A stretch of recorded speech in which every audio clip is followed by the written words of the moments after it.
Bienvenue dans Breton d'ailleurs, l'émission qui vous fait voyager et partir à la découverte des Bretons partis s'installer à l'étranger. Ce mois-ci, nous sommes en Croatie et plus particulièrement en Dalmatie, la province la plus touristique du pays, nichée au bord de la mer Adriatique.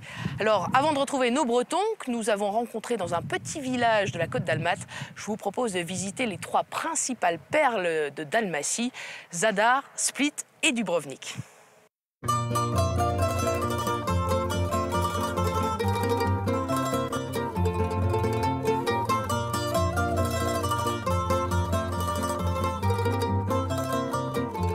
Et on commence par Dubrovnik, la plus orientale des 3 et sans doute la plus touristique aussi, accueillant des touristes venus des 4 coins d'Europe et d'Asie. Car la vraie perle de l'Adriatique, c'est elle. Même lorsque la brume nappe sa forteresse aux 5 tours et son vieux port tout droit sorti d'une carte postale. La guerre de 91 à 95 n'a visiblement pas trop entaché la beauté de celle que les Romains nommaient Raguse, même si les traces demeurent et qu'un plan à l'entrée des remparts nous rappelle que la ville a été largement bombardée. Saint Blaise était là pour veiller et le saint patron a bien protégé sa ville, l'une des principales de la chrétienté, qui a connu d'autres catastrophes, à commencer par le tremblement de terre de 1667 qui a failli l'engloutir définitivement. Du coup, la plupart des bâtiments à l'intérieur de la forteresse sont assez récents et datent souvent du XVIIIe siècle. Mais pas tous, comme ici, où nous rencontrons Roger, un guide mi-croate, mi-alsacien. Alors ici, nous sommes dans le monastère des franciscains, qui est très ancien, qui date de 1317, et depuis cette date jusqu'à aujourd'hui, il fonctionne. Et c'est aussi cette date qui est retenue pour le fonctionnement de la pharmacie, qui est une des plus anciennes pharmacies d'Europe dans la durée de fonctionnement. Dubrovnik, c'est une ville marchande libre, qui n'a rien à voir avec le reste de la Croatie, un modèle typiquement méditerranéen. Et pour les commerçants, ils mettent en place tout un système d'hygiène parce que les épidémies, c'est pas bon pour le commerce, ça stoppe les choses. Dubrovnik, une ville marchande, certes, où les excursions en bateau, la vente de glace, de broderies et autres bibelots ont désormais remplacé le commerce maritime d'antan. Mais cette ville qui doit son nom aux chênes verts qui peuplaient la région n'était pas seulement à la pointe en matière d'hygiène et de santé pendant la Renaissance, elle était aussi concernant l'administration. On est ici dans le palais des recteurs. Donc c'est le siège de la politique de Dubrovnik. Ce bâtiment a été réalisé en 1420 et à cause d'une explosion de poudre, puisque ici la politique est assise sur la poudre, en 1470 à nouveau. Et Dubrovnik, comme ailleurs en Europe, c'était une oligarchie où tous les nobles ensemble faisaient la politique. Ils étaient réunis dans une institution qu'on appelait le Grand Conseil, qui siégeait juste là, où il y a cette inscription latine au-dessus de la porte. Oublie tes intérêts privés et soigne la cause publique. Dubrovnik, avant tout, c'est une ville-État, typiquement méditerranéenne, qui a toujours su se maintenir grâce à une politique très habile. Juste un chiffre pour en avoir une petite idée, au XVIIe siècle, Dubrovnik avait 80 ambassades partout en Europe et dans le pourtour méditerranéen. Et c'est comme ça que ce système s'est maintenu, s'est développé, et même encore plus fort, pendant toute l'histoire de la République, il n'y a jamais eu de guerre. Bref, c'était l'âge d'or pour Dubrovnik. Et cette colonne de Roland, le neveu de Charlemagne, qui orne la place de la Loggia, témoigne du rayonnement diplomatique de l'ancienne Raguse. Elle avait le bras long jusqu'en Europe du Nord. Puis vint le déclin. Si à partir du XVIIe, le marché, c'est plus la Méditerranée, il s'est décalé sur l'Atlantique, ce qui a fait les affaires de la Bretagne aussi, d'une certaine manière. Là, tout le système musulman, les cités italiennes chutent, et Napoléon, il arrive justement pour mettre fin à un système qui était déjà en agonie depuis 2 siècles. C'est pour ça qu'on trouve un grand héritage français à Dubrovnik, plein de mobilier de Louis XV, Louis XVI, parce qu'on était tout à la mode française, comme pratiquement partout en Europe à ce moment-là. Et encore aujourd'hui, l'influence française est bien présente.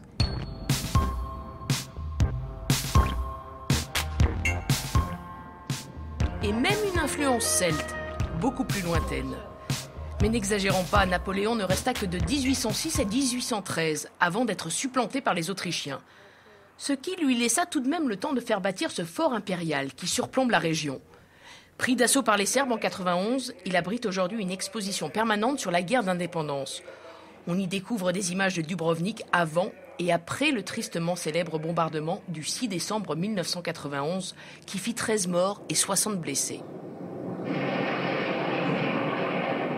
On quitte Dubrovnik, mais avant de remonter vers le nord, faisons une escale balnéaire à Tsaftat, l'ancienne Épidore, l'une des 6 colonies grecques que connaissait le pays. Mais rien ne subsiste. Les vestiges de la cité antique se trouvent sous la mer.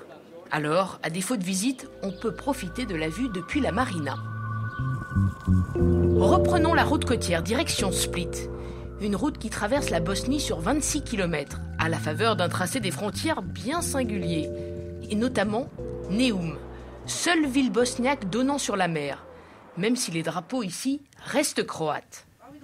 Ce sentiment de fierté nationale, voire nationaliste, on le ressent particulièrement aux abords de Split, berceau du club de football Hajduk Split, qui reçut le titre de premier club de la France libre en 1945, et de Torcida, son club de supporters, le plus ancien d'Europe, créé en 1950.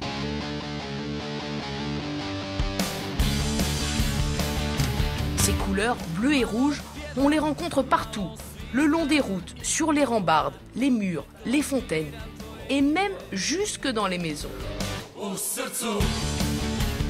Pierre Toni Marjokic est l'un des fervents supporters du club, comme la plupart des habitants de Split. Ce Croate francophone à l'accent chantant est notre guide pour visiter la ville. Mais avant, un petit aperçu en miniature. Alors donc, on a une maquette de la ville en bronze, donc le bâtiment de la capitainerie qui se trouve juste ici. Donc nous, on se trouve en cette position, donc sur l'avenue au bord de la mer, et puis vous avez la cathédrale, le mausolée, le palais, et puis le centre-ville. On se retrouve devant une reproduction du palais de Dioclétien. Donc en gros, vous pouvez voir un énorme palais fortifié, hein, d'une forme carrée, 215 mètres sur 180 mètres. Deux rues perpendiculaires qui se coupent, hein, en plein milieu du palais, où se trouve la place principale péristyle. On quitte la Riva, ce grand boulevard qui longe la mer, pour s'aventurer au cœur de la vieille ville, c'est-à-dire au sein même de l'ancien palais de Dioclétien, réputé aussi bien pour sa persécution des chrétiens que pour avoir été le seul empereur romain à abdiquer. Voici justement la place péristyle, et même multistyle pourrait-on dire, tant se mêlent ici les époques. D'un seul coup d'œil, le regard traverse l'histoire. Ces colonnes ont été rapportées de l'Égypte ancienne et datent de plusieurs siècles avant Jésus-Christ. Malheureusement en travaux, le mausolée de Dioclétien a lui été érigé au IIIe siècle et abrite la nef de la cathédrale Saint-Domnius.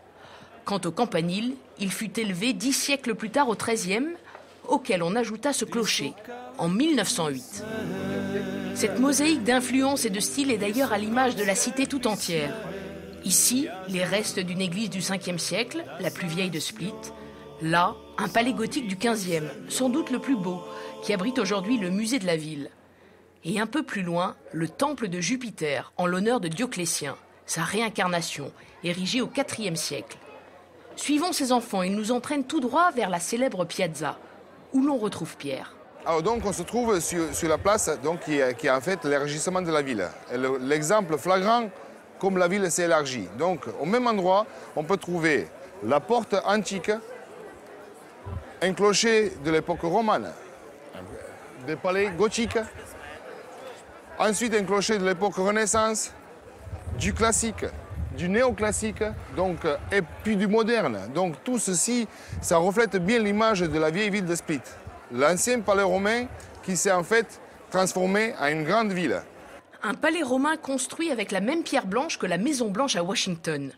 Sa porte principale ne manque d'ailleurs pas d'inspirer les artistes en herbe, comme cette étudiante en architecture qui a trouvé l'emplacement idéal, au pied de la statue de l'évêque de Nîmes, grand défenseur de la langue croate et dont le gros orteil est censé porter chance. Cette statue gigantesque, symbole de Split, a été réalisée par le grand Ivan Mestrović, dont d'autres œuvres parsèment la ville. De l'arrière-plan derrière moi, vous pouvez voir une statue qui représente Marko Marulić. C'est le père de la littérature croate. Alors cette statue a été sculptée par Ivan Meštrović, le célèbre Ivan Meštrović, le disciple de Rodin, donc un des plus célèbres sculpteurs croates. Ensuite, on peut voir très bien le mélange des styles sur cette place. Donc derrière moi, vous avez le plus grand palais qui existe de la ville de Split, palais baroque Milesi. Et puis sur ma droite, vous pouvez voir le castel vénitien, donc qui est beaucoup plus récent, qui date du XVe siècle. Alors actuellement, on se trouve sur une place qui est populairement appelée place aux fruits, parce que tout au long du siècle dernier, on a vendu des fruits sur cette place. Aujourd'hui, fruits et légumes se vendent ailleurs, sur ce marché par exemple. typiquement croate, où l'on trouve tous les aliments de la région. Voilà. Caroube, asperges, oranges, olives, ail, mais aussi le célèbre jambon fumé croate, ainsi que ce petit beignet local. Non, ce n'est pas une crêpe, c'est un oustipak. Rien de tel pour être repu et partir écouter des chanteurs de clapa. Un chant traditionnel a cappella proche des chants polyphoniques corses, qui semble enchanter ces touristes thaïlandais. Autre merveille de la côte dalmate, voici Trogir, l'île au bouc, située à 22 km de Split. Comme elle et Dubrovnik, la ville est classée au patrimoine mondial de l'UNESCO. Et comme Tsavtat, elle est aussi l'une des 6 colonies grecques fondées au IIIe siècle. Avec son centre historique médiéval, sa cathédrale Saint-Laurent et son palais des Ducs, elle est l'ensemble urbain romano-gothique le mieux préservé de la côte adriatique, mais aussi de toute l'Europe centrale. Ce qui n'est pas le cas de Zadar, notre dernière escale. Au contraire, elle fut l'une des villes les plus frappées par les guerres, la Seconde Guerre mondiale notamment, ce qui explique le nombre de ces bâtiments sans âme construits sous l'ère Tito. Plus moderne et beaucoup plus originale, voici les orgues marines. Avec le salut au soleil, elle est la seule œuvre contemporaine de toute la Dalmatie. Capitale de la Dalmatie byzantine, Zadar est la plus italienne des villes dalmates. Ancienne colonie romaine tout d'abord, elle conserve les vestiges de son forum. Puis après des siècles de présence, la ville est donnée aux Italiens en 1920 par le traité de Rapallo. La mairie fut d'ailleurs construite juste après. Zadar l'italienne et Zadar la catholique. La ville est aussi la seule à demeurer sous influence directe du Vatican. Et bien loin de la sobre et pudibonde Dubrovnik, ce style latin se retrouve comme à Split jusque dans les cafés, où l'on aime autant observer qu'être vu. Un point de passage obligé pour les touristes, qui ne manqueront pas de trouver ici ou ailleurs où dormir. La Dalmatie regorge de sobés et d'appartements, des chambres et des petits studios que les Croates louent entre 20 et 50 euros par jour pour arrondir les fins de mois, sachant que le salaire moyen avoisine les 700 euros. Un bon plan pour découvrir l'âme croate au plus près.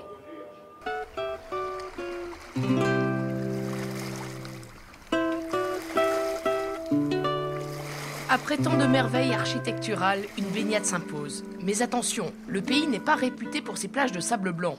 Ici, les galets sont rois, même si quelques-unes des 1200 îles que compte le pays disposent de sable. Et pour cela, mieux vaut prendre le bateau. Et avec un peu de chance, vous verrez des dauphins.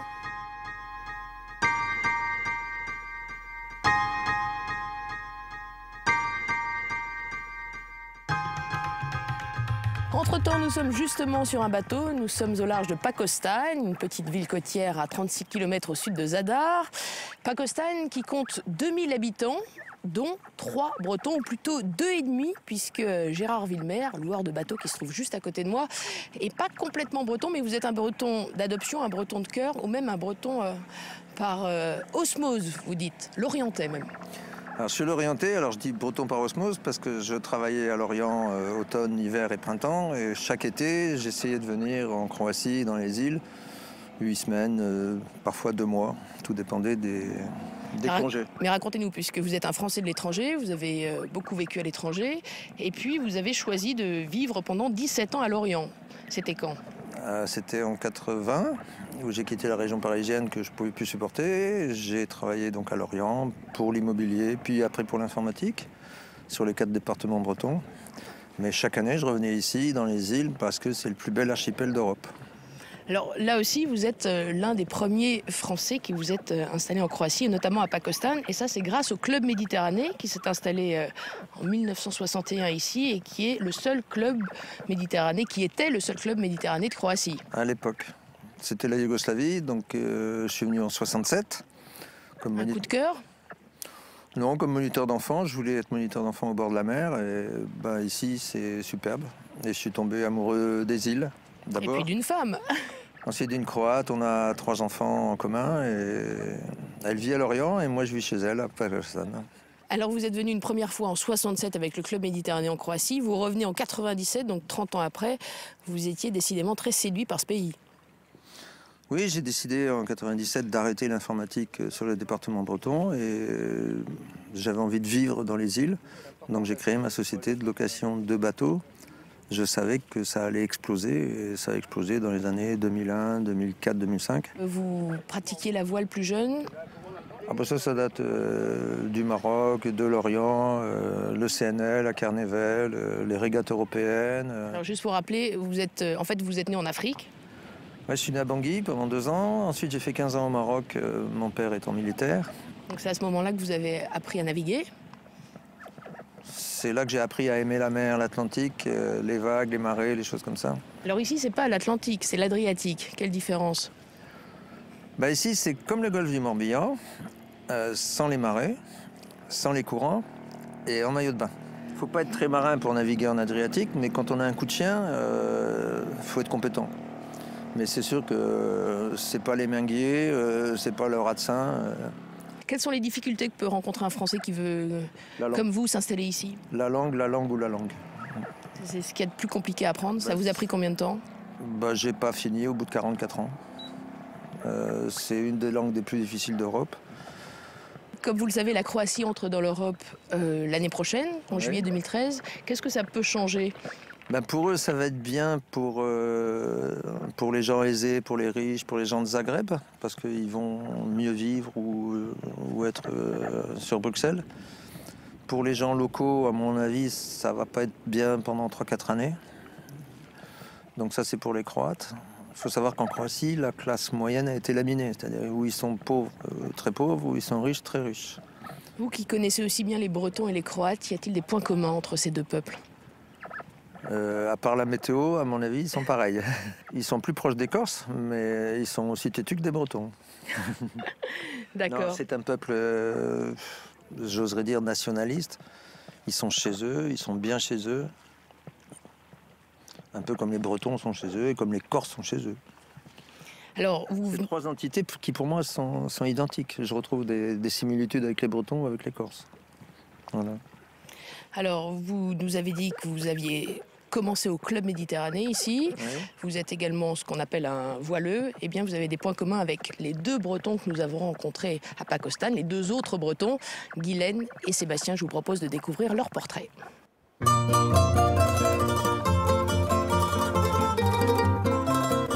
Pakostan, petit village de la côte d'Almat. Son clocher, ses terrasses, son front de mer paisible et son héros, Ante Gotovina, l'enfant du pays. Le général croate a été condamné il y a 1 an à La Haye à 24 ans de prison pour des crimes commis pendant la guerre. La région conserve d'ailleurs les traces des combats, souvent âpres ici. Ces maisons serbes ont été bombardées et jamais reconstruites depuis 1995. Mais il y a aussi quelques jolies maisons, bien entretenues, comme celle-ci, rouge sang, qui n'est autre que celle d'Ante Gotovina. Elle se trouve juste à côté de l'ancien Club Méditerranée, où l'on retrouve notre Bretonne, Guylaine Razin. La première année que je suis venue ici, c'était en 97. C'était juste après la guerre, en fait. Ils ont réouvert 2 ans après la guerre, en 97. Et moi, je travaillais là, dans ces bureaux-là. Et Ante était chef de bar en bas, là-bas. Ante, un prénom courant dans la région. Ante est le mari de cet originaire de Plémel. Ah bah dis donc, ça fait longtemps que je suis pas rentrée là-dedans. C'était là. Ça n'a pas beaucoup changé, à part les chaises, mais ça n'a pas beaucoup changé. Eh ben dis donc, c'est marrant, hein. Un petit retour dans le passé pour l'ancienne gestionnaire du Club Med, aujourd'hui reconvertie dans la location d'appartements en Croatie, pour qui le destin a un jour basculé grâce à un coup de foudre. J'ai su tout de suite que c'était le bon, quoi. Vraiment, il n'y avait pas de souci. Vraiment, très vite.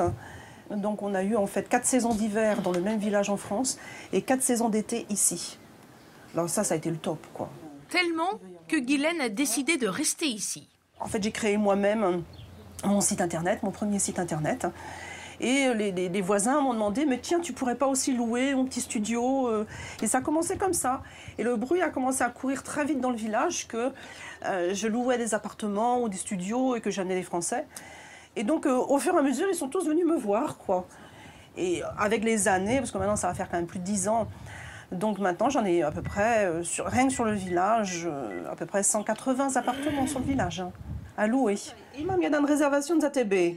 Ako je još slobodan za studio. Le gros des réservations, c'est quand même décembre et janvier. C'est là où je suis vraiment le plus devant mon écran. Vraiment de 9h le matin jusqu'à 18h le soir.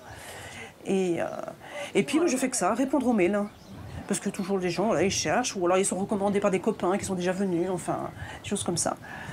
Et puis je m'occupe aussi beaucoup du référencement de mon site, parce que ça prend beaucoup de temps sur Internet. Et puis j'ai maintenant, évidemment, comme tout le monde, une page Facebook, un blog. Et donc j'y mets plein de petites histoires du village.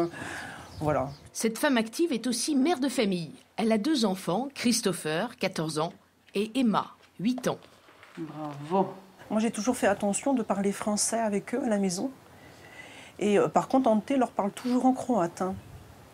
Et après, bon, évidemment, ils vont à l'école à Pakostan en croate, évidemment.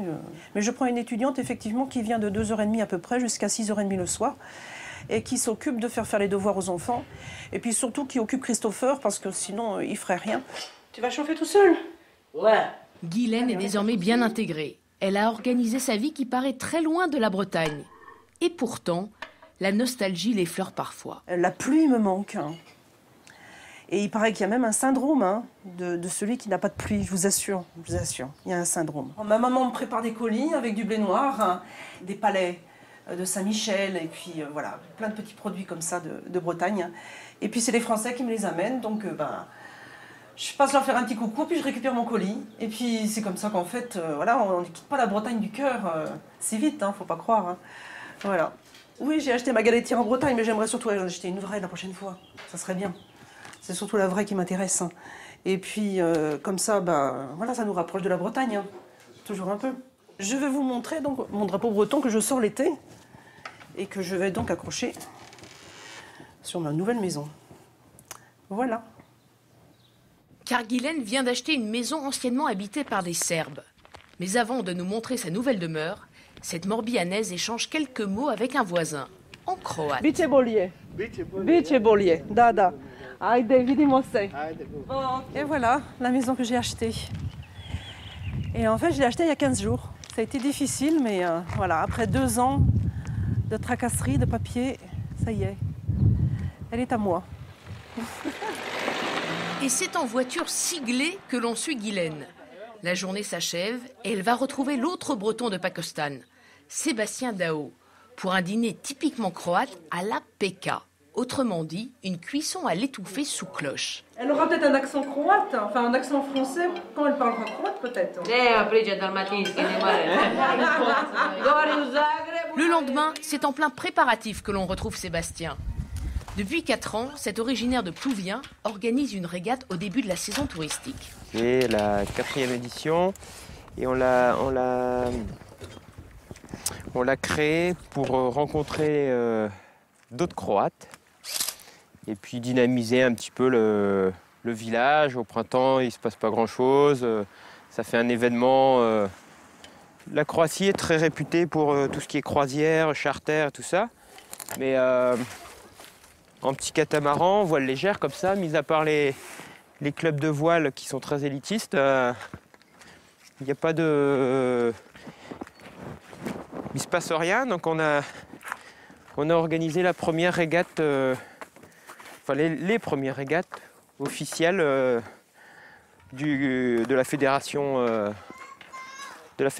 croate, quoi. Une pagaie pour ce monsieur. Hormis les régates, Sébastien organise également des raids en catamaran ou en kayak, loue des bateaux et donne des cours de voile via sa société Galeb Aventure créée en 2005. Le Breton s'est installé sur un marché quasiment vierge. Il n'y a pas de crise parce que je suis sur un créneau en fait que personne ne fait, ou enfin peu de gens le font sur la Croatie, où on essaye de faire un tourisme actif, respectueux de l'environnement. Okay. Une aventure croate qui a commencé par une passion pour la mer en Bretagne. En habitant en Bretagne, en ayant des parents qui sont tournés sur la mer, mon père était ingénieur à l'Ifremer, donc ceci explique cela, la passion pour la mer. Donc, gamin, j'ai pu faire de la voile là, dans le club de voile à Landéda. C'est un petit village là, à 30 km de Brest. D'abord, on fait de la voile, et puis après, on est aide-moniteur, et puis après, on a le petit job d'été. Et puis après, j'ai progressé au niveau du travail et tout ça. Et puis, passer d'autres diplômes, le brevet d'état voile et tout ça. Et puis de fil en aiguille, comme ça, j'ai un peu baroudé. Et puis je me suis retrouvé voilà, en Croatie. Et il y est resté par amour lui aussi. Car entre-temps, il rencontre Manuela, qui deviendra sa femme et qui travaille aujourd'hui avec lui. Le fait d'avoir rencontré ma femme ici dans le village, ça a été l'élément qui nous a permis de construire notre vie et puis de construire notre base. On a acheté deux vieux bateaux et puis comme on n'avait pas d'argent, on a démarré avec des petits moyens et petit à petit, quand on a un peu d'argent, hop, on investit dans un bateau, on remplace. On a une affaire qui est stable parce qu'on n'a aucun emprunt. Donc bon, à partir du moment où on n'a aucun emprunt, si par exemple on a moins de touristes, on travaillera moins et puis voilà quoi. You will connect like a fock. En tout cas, pour le moment, les touristes sont là. Et ils se préparent à participer à cette régate bon enfant sous un soleil radieux. C'est convivial. Il n'y a pas de champion, de grands champions, c'est entre nous. En fin de régate, on se fait un petit barbecue au bord de la plage. Voilà. Et c'est ouvert à tout le monde. On a quelques Français qui participent. Il me semble que même c'est possible que ce soit des Bretons. Et de fait, en voici une. Anne-Françoise Sagorin vient de Saint-Brieuc. Il faudra virer pour aller chercher celui-là. C'est la première fois en Croatie. Super, on a découvert des super paysages, bonnes sensations aussi, des petites criques, bien sympa. Beau séjour. Je suis partie, il pleuvait, ici il fait chaud. Et il a fait chaud toute la journée pour cette régate. Et le soir, c'est une Anne-Françoise bien bronzée et fatiguée que l'on retrouve autour du barbecue avec les autres participants. Tiens, Guylaine est là aussi.